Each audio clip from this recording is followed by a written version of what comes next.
send her down there, see if she can get one. Well, I mean, it didn't even slow him down when she said, "Can I shoot out my teeth?"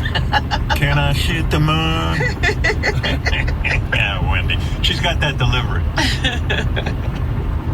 Luckily, there were some stores that refused. Were there? Yeah. Here's a woman who had a very negative reaction to Wendy. Hello. My name's Wendy. I'm an adult.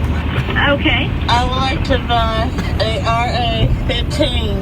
Okay. You do realize that you have to be 18 to 21 years to buy a gun. You have to have a driver's license. Yes.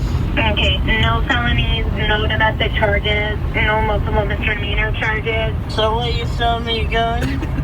I don't know. I don't know you.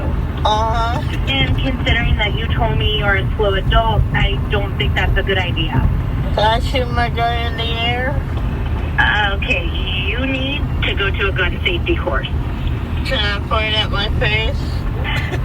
Okay, I'm going to tell you this one time, and I'm going to say it as nicely as possible. You need to go to a gun safety course. You need to learn how to use a weapon. Buying a weapon is not a joke. Buying a weapon is for personal defense. If my sister eat my pizza, can I shoot her? Ma'am, I am telling you right now, you do not joke about stuff like that. What is your name? My name's Wendy. Oh, my God. What is your last name, Wendy?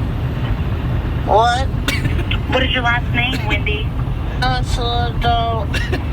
What is your last name? My name's Wendy. Last name. What? What is your phone number? So will you sell me a gun? No, ma'am, I will not sell you a gun. See? So there's our social experiment. And we learned, you know what we learned? What did we learn? We learned that Wendy is just a bundle of energy. Actually, we learned nothing. We learned that people who own gun stores have common sense and told her to go fuck off. But really, You know. sending Wendy to a lesson, a class? Yeah, well, that's our next social experiment. Wendy at the class.